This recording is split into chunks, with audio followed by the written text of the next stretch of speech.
Yeah, So anything could have happened between them yeah. now. No, I do not think any of the liberated towns has been recaptured by Boko Haram.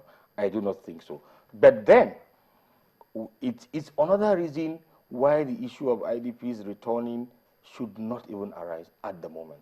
Because if you look at the history of Boko Haram, they have always had that determination to regroup and attack where they have suffered defeats. When they made an attempt to take over Maiduguri on 24th of January, they were repelled. Within just 1 week, they made another bolder attack. You understand? Again, they were repelled. So usually when Boko Haram is defeated in any community, they always plan to come back. Okay. Well, we're almost out of time here, but let's go back to Olisameka. Olisameka, the internally displaced persons, what should be the action now? What should be the focus of all those working with them, even as we move forward? Okay, thank you for that question because in fact, I've actually been, itching to say something all the while. Let me start by telling you what our organization is doing, and for the knowledge of my brother who is seated with you here in Lagos studio. Our organization is called Social Welfare Network Initiative. It is a system strengthening civil society network civil society organization in Nigeria with over 600 community-based organizations, including HEWA Community Development Association in Borno State. I don't know if you know them. And Borno network of civil society organizations headed by Alhaji Hassan Ngubdo.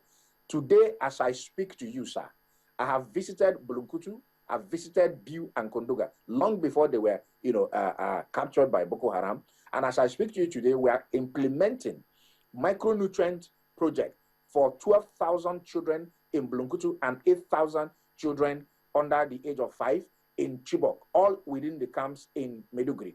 That program is ongoing as I speak to you. This same program also is targeting 1,000 pregnant and lactating mothers in the same local government, as mapped by our organization. So I think you may wish to go back home and do your investigation.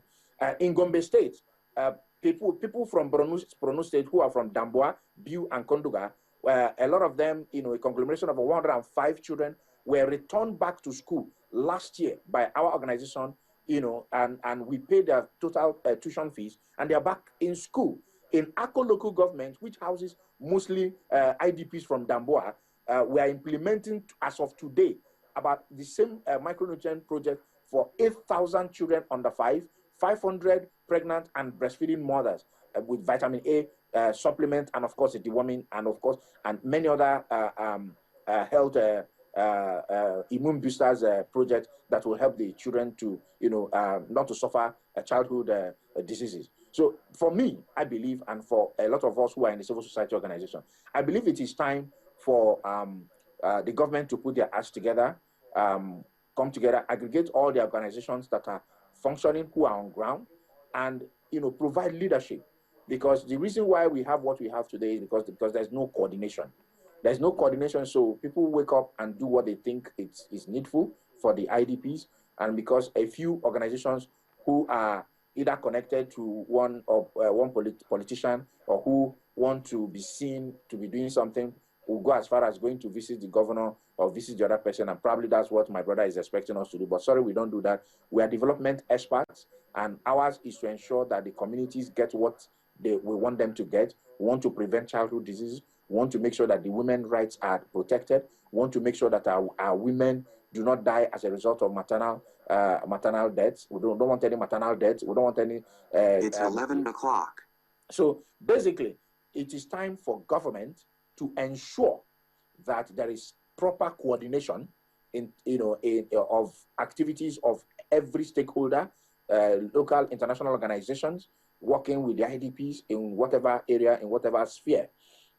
It's also time for everyone to put aside their personal interest and work to ensure that women, children, men, across board get the right things. If you're distributing relief materials, make sure it gets to everyone.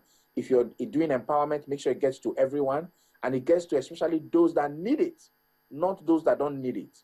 The diversions that are going on should stop. The politicking that is going on should stop. Let's ensure that our brothers are restored, that their lives are rebuilt, their homes are given back to them, Those that have lost so much, if there's any empowerment, it should be given to them directly. Yes, kudos to the governor of Borno State that has built houses for them. Yes, I must give it up to him. He's trying, but it still does not remove the fact that there is still element of politics in it. I still repeat it. All of them are playing politics, not just him. So we should take a, We have to get Mr. Guzal to final parting shot because we have to go. I just want to respond to one issue he said earlier that I forgot regarding the decision of the governor to send local government, chairman to this local government to the camps. The truth of the matter is, at the beginning we had a lot of issues. We had problems of the displaced persons complaining about feeding. We had problems of character. We're beginning to have issues of drugs, issues of some sort of abuses here and there, and they were becoming really too much. And now, these local government areas, by the way, are not elected because the situation in Borno, unfortunately, because of the problems we had, didn't, so they are caretaker committees. They are caretaker committee chairman. Now, a situation where the governor gets complaints every day.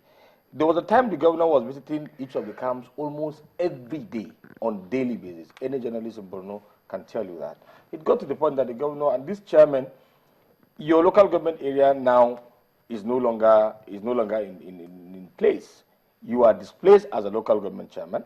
Your people are in camps. They are suffering. These are people who are homeless.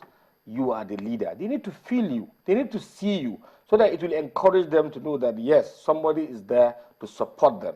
And then by the local government chairman being there, anybody from that local government that has any issue to deal with the chairman should go and meet the chairman there. Of what benefit is it? What sense does it make when a local government chairman stays in a 5-star or 4- or 3-star hotel when his people there are displaced, doesn't feel them, doesn't know what they are going through? I think that is what the governor did, and I think is a very, very good thing, because immediately the governor took that decision, the entire management of the camp has transformed. All right.